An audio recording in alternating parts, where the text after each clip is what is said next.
Buenas tardes, somos estudiantes de la Universidad Técnica de Machala y estamos haciendo el presente video con la finalidad de llegar a cada uno de ustedes para explicación del tema de la NIC número 1 previo a la obtención de nuestra calificación en la materia de contabilidad superior. Las integrantes de este grupo somos Vanessa Palma, mi compañera Tatiana Domínguez y quien les habla Andrea Naranja. A continuación vamos a proceder a la explicación de la NIC número 1.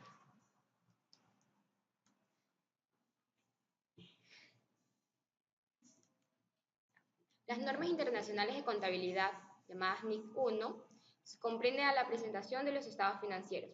El objetivo de esta norma consiste en establecer las bases para la presentación de los estados financieros con propósito de la información general, a fin de asegurar que los mismos sean comprobables tanto con los estados financieros de la misma entidad para una correcta toma de decisiones. El alcance de esta NIC comprende a que los propósitos de la información general sean elaborados y presentados conforme a las NIC, que son las normas internacionales de información financiera. Estas son aquellas que presentan cubrir las necesidades de los usuarios que no estén en condiciones de exigir información a la medida de su necesidad. La finalidad de los estados financieros es la representación estructurada de la situación financiera y del rendimiento financiero. Los estados financieros suministrarán información acerca de los siguientes: activo, pasivo, patrimonio neto, gastos, ingresos, ganancias, otros cambios en el patrimonio y flujo de efectivos.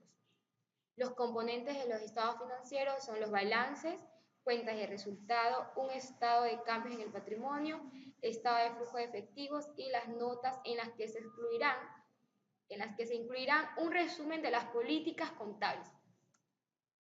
Con respecto a la hipótesis de las empresas en funcionamiento, al elaborar los estados financieros, la directiva evaluará la capacidad que tiene la entidad para continuar el funcionamiento. La hipótesis contable del devengo. Salvo en la relación con la información sobre los flujos efectivos, la entidad elaborará sus estados financieros utilizando la hipótesis contable del devengo. Uniformidad en la presentación.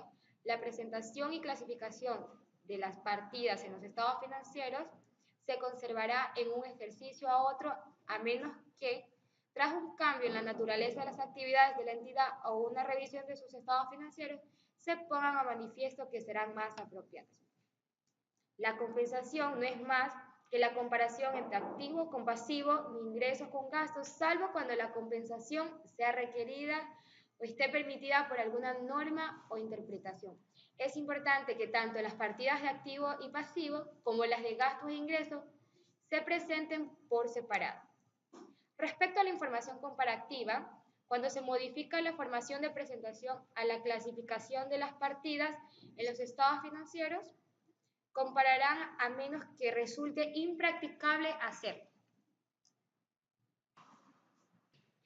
La estructura del balance debe de contener identificación de los estados financieros, el periodo contable y el cuerpo del balance. Entonces, la estructura del balance debe de contener activos corrientes y pasivos corrientes. El activo corriente se trata de un activo u otro medio equivalente al efectivo o como también se mantenga fundamentalmente con fines de negociación. En los pasivos corrientes debe contener también en donde se debe o se espera liquidar un ciclo normal de la explotación de la entidad. Por lo tanto, debe liquidarse dentro del periodo de 12 meses dentro de la fecha del balance. Información a revelar en el balance. La información a revelar en el balance es el efectivo y otros medios líquidos equivalentes, activos intangibles, activos financieros, deudores comerciales y otras cuentas por cobrar, provisiones, pasivos financieros y capital, y por ende también el patrimonio. La información a revelar en las notas de los balances, estos se deben revelar en los siguientes casos: en el número de acciones autorizadas, emitidas y desembolsadas totalmente, así como las emitidas pero aún no desembolsadas en su totalidad, el valor nominal de las acciones o el hecho de que no tengan valor nominal. Las cuentas de resultados. Debe de contener todas las partidas de ingreso o de gasto reconocidas en el ejercicio, en donde también se incluirán en el resultado del mismo, a menos que una norma o una interpretación establezca lo contrario. En la información a revelar en las cuentas de resultados deberían de estar intervenidas los ingresos ordinarios, gastos financieros, participación en el resultado del ejercicio de las asociaciones, impuestos sobre ganancias, importe único, y dentro del resultado del ejercicio deberían de estar atribuidos a intereses minoritarios y atribuidos a accionistas. La información a revelar en las notas de la cuenta de resultados debe de contener la rebaja del valor de las entidades hasta su valor neto realizable, enajenación o disposición por otras vías de partidas de inmovilizado material, actividades interrumpidas, entre otros. Las formas de presentación, en el caso del método de la naturaleza de los gastos, este debe de estar separado cada uno de los gastos. Y en las formas de presentación, en el caso del método de coste de ventas, el coste de ventas debe de estar separado de los gastos. El patrimonio neto mostrará los cambios en el patrimonio neto de la entidad entre dos balances consecutivos, el cual contiene el resultado del ejercicio, cada una de las partidas de ingresos y gastos del ejercicio y el total de ingresos y gastos del ejercicio. La información a revelar en las notas del estado de cambios en el patrimonio es la siguiente: los importes de las transacciones que los tenedores de instrumentos de patrimonio neto hayan realizado en su condición de tales, el saldo de las reservas por ganancias acumuladas, una conciliación entre los importes de libros al inicio y al final del ejercicio. El estado de flujo de efectivo suministra a los usuarios las bases para la evaluación de la capacidad que tiene la entidad para generar efectivo y otros medios líquidos equivalentes. Las notas que se presentarán en las notas aclaratorias se presentará la información acerca de las bases para la elaboración de los estados financieros, además que suministrará información adicional que no se hubiera incluido en el balance y además permitirá realizar referencias cruzadas de un balance con otro. Las notas aclaratorias ayudan a las personas a entender un resumen de las políticas contables significativas. También una declaración de cumplimiento con las NIC proporciona información de apoyo para las partidas presentadas y además nos proporciona un resumen de los objetivos y políticas relativas a la gestión del riesgo financiero de la entidad. La revelación de las políticas contables son significativas cuando la base o bases para la elaboración de los estados financieros y las demás políticas contables empleadas resulten relevantes para la compensación de estados financieros.